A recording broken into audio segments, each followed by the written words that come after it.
Welcome back to War of the Lesbian Zombies. Previously, Colonel Miller got the boot from Fort Huachuca, Jorge got the best of the Cuban Mafia, and the Church of the Risen Jesus rose from the motel room floor. Back at the Sisterhood's headquarters, the girls were in a state of mourning over Jorge. They were certain he was no longer among the living. With his zombie strength and cartel cunning, he would have freed himself a long time ago if he could have. No one wanted to answer the door, so Betsy and Caroline did the now dreaded honor. They ran into the sitting room. "It's Jorge! He's been shot!" And in walked Jorge, battered and bleeding, but none the worse for wear. The sisters rushed around him, all hugging, kissing, and laughing with joy. What the hell happened? I got sidetracked. How could you be taken against your will? After the fiasco at the cemetery, I decided to go along with those thugs to get a crack at their boss. Who attacked you? The Cuban Mafia, looking for payback for losing the golden egg deal they had with their goose Hoffman. They blamed the Sisterhood. How did you get away? They weren't very smart. He handed a flyer to Brenda. Get a load of this. She unfolded it. Where did you get it? On the Cubans' motel room floor.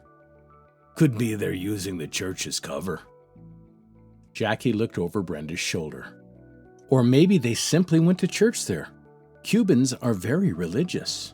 Not these guys. I wonder if the Reverends Leroy and Janice Parker have a bone to pick with us as well. I made them a sweet deal. They haven't missed a payment to the LZ Foundation. Maybe the Reverends finally got religion. I vote to kill them. Forget it, Maria. We're not killing them. Brenda, they had a hand in kidnapping Jorge. What do you want to do? Pin a medal on them? We have to find out what their connection is to the Cubans. But don't forget Janice is our sister, so any disloyalty has to be on Leroy. Melinda, take Jorge upstairs to the guest room. I'll be up after I call the chief. She had him on speed dial. Chief Baker. Jorge's back safe. Let me talk to him. I'm going to field dress his gunshot wound and let him rest a couple days. Jackie, I'm running an investigation here. Jorge killed one man and wounded another. We have questions, so put him on. Chief, he doesn't have to tell you squat. I don't want some hotshot DA charging him with murder. It was self-defense. Wouldn't want you guys to forget, he's the victim here. He's got to give me something. Jackie looked at the flyer. I could give him this clue, but no. We'll handle it lesbian zombie style. Drop the investigation, Chief. If you as much as issue a warrant or a subpoena, I'll see to it you're busted down to meter maid. She hung up on him. Among the Bibles and hymnals scattered about, Reverends Leroy and Janice Parker were going at it hot and heavy in the pews. Thanks to the lesbian zombies, he was a sex maniac, and it was up to her to keep him satisfied, even though she was a lifelong lesbian and disgusted by his amorous advances. The phone in the office was ringing, but Leroy wouldn't let anything interrupt his debauchery. This left the caller, Alejandro Diaz, also known as Felt Hat, no choice but to leave a message. I have lost one man, and one is wounded in the knee. The lesbian zombies have a worthy protector. We have decided to go back to Cuba where it is much safer to conduct our mafia business. Thank you for the use of your church for our headquarters. Holy Mary, Mother of God, may the lesbian zombies have mercy on the world. Back in the sanctuary under the high ceiling and stained glass windows, Leroy lay on the floor exhausted. Praise the Lord. Praise Jesus. Janice untangled herself from his sweaty limbs, got dressed, then limped to the office. Johnson & Johnson didn't make a bandage big enough to soothe her wounded bun. Leroy followed her, crawling on his hands and knees. The light shineth down and maketh me whole. By the time he got seated behind his desk, Janice had heard the recorded message. The Cubans were our guests. Now they're running from lesbian zombies. One dead, one wounded. There must have been a confrontation. Probably with Jorge. Do you know anything about this? The Cubans wanted the same thing as me, revenge against the sisterhood. So I may have mentioned Max's funeral. You ratted out my sisters to the mob? How stupid can you be? Look at me. Those bitches made sex the most important thing in my life. You've always been a pervert, Leroy. And I'm sick of sending money to Haiti. There's nothing in it for us. It's all Brenda's money now. She's our queen, Leroy. Your queen, Janice, not mine. And I never bought into her Loa, Lord of all crap, either. She needs the money to save other women like me. You don't need saving. You need the lavish lifestyle this church provides. And don't forget our trysts with the altar girls. It's the only satisfaction I get out of this loveless marriage. But you know I love you, baby. And you love that polar bear, too. You've got nothing to complain about? Now come over here and sit on my Snickers. Screw you, Leroy. Yeah, that's the spirit. I'm a lesbian. I like being a lesbian. I didn't say you had to enjoy it. I have to start thinking of self-preservation. If Brenda kills Leroy, then I can be with any woman I want. But still, he's right. I enjoy the easy money and our televangelist lifestyle. Are you coming, or do I have to do it myself? Oh, to hell with it. I'm coming, Leroy. As Robert was busy setting up satellite tracking so he and his team could watch the action on the ground in Badish, he got a call on the hotline from General Taylor. Captain Johnson, I fear Colonel Miller will figure out what we're doing for the Sisterhood. If I let him in on the official story for Fox Trot Zero and deploy him with the Rangers when they hit the sand, will you take him into your confidence? Robert understood the complexities of a rogue colonel sniffing around. His unannounced visit was unnerving enough. Okay, but there's a catch. Let him spearhead the operation, set up a perimeter around Badish. But if he goes into the village and discovers our true purpose there, I'll have to kill him. But I'll make it look like he was killed in action. No, absolutely not, Robert. That's an order. I don't take orders from you. Only Brenda. He saved my life. Took a bullet for me. Understood, sir. But I'm sure the Taliban won't be so sympathetic. Keep him safe, Robert. Watch his back with those satellites up there. Keep a keen ear open for Taliban radio chatter and insurgent movements. He won't mind dying for his country, but I don't want him dying for Brenda. Fox Trot Zero is not a babysitting service, sir. Soldier, let me be perfectly clear. If Miller dies, the entire weight and might of the U.S. Army will come down on Brenda. The hotline went dead. Brenda was holding court on the pool deck where the sisterhood had gathered.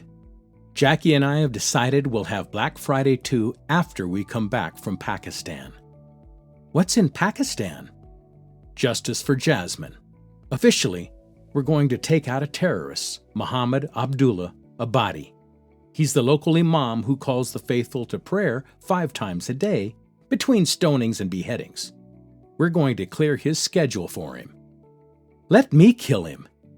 Sorry, Chloe. Monica already has dibs on that honor. Why Monica? She couldn't even kill baby Doc. Let's say I had a spiritual awakening. Better said, Maya talked me out of it. You talked to Maya? Loa arranged it. What a sweet angel Maya is. I was blessed.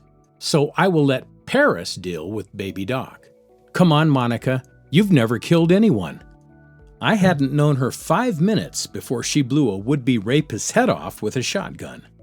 I was a cranky old black woman back then. And I was a little naked. I'm worried that I'll let you all down. I can't kill some guy, even if he has it coming.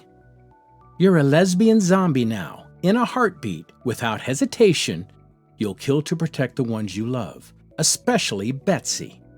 When you put it that way, yes, but it's a mother's instinct to protect her child. Bears do it, and even alligators. Except fish. Fish love their young. Eat 'em every chance they get. Jorge stepped through the back door with Betsy and Caroline, all back from the ice cream shop. Girly Dog ran to the girls. wagging her tail and begging for a treat. Betsy set a cup of ice cream down, and Girly Dog went nuts, licking her treat so excitedly that the cup kept moving across the floor, and she kept following it. Betsy and Caroline couldn't stop laughing. Thank you, Goddess Loa. I'm content with my sisters, and Betsy is so happy. Lily is right. I would kill to protect my little girl. Preparations were going pretty well for Fox Trot Zero until Colonel Miller walked into the control room. Robert and his men were wiring up some communication surveillance electronics.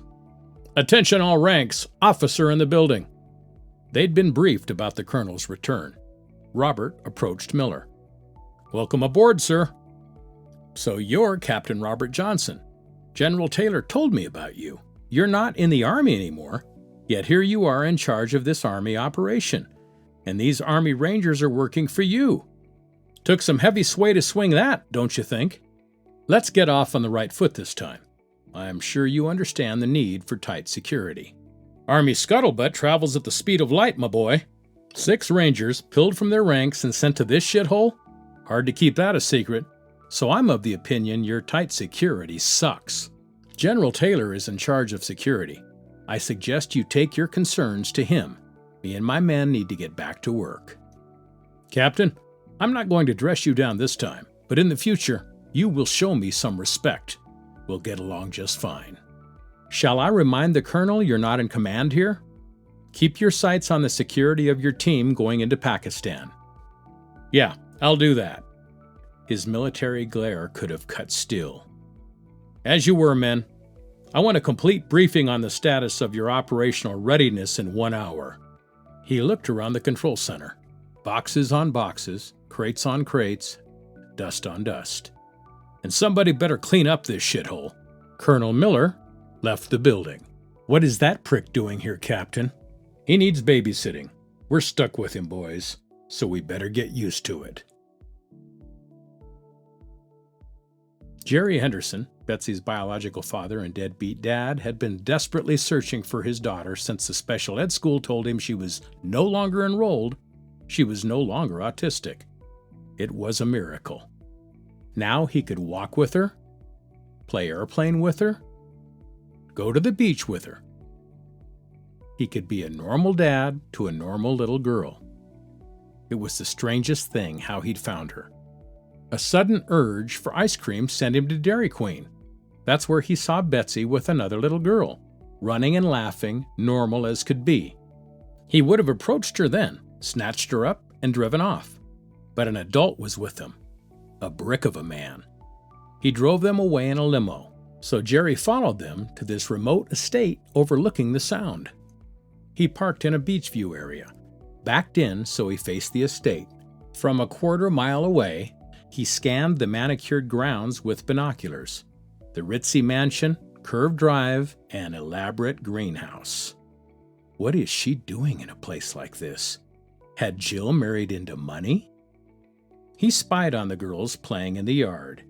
A redhead and Jill watched over them. Since the limo driver drove off, there were no men around. Now he would wait and watch and bide his time to be reunited with his daughter. Hello, Betsy. Daddy's back. Uh-oh, that can't be good. Seems there are bad guys at every turn. Hoffman, the Cubans, Colonel Miller, the Taliban, and now this deadbeat dad turned stalker. Even General Taylor has drawn a line in the sand Robert dare not cross. Something tells me Fox Trot Zero and Betsy's dad are both headed for disaster. Join us on the road to ruin in episode 16, where the Sisterhood deploys to Pakistan aboard a yacht full of fiery women, while Betsy and Caroline dress up like Cinderella at Disney World under the watchful eye of a psychomaniac.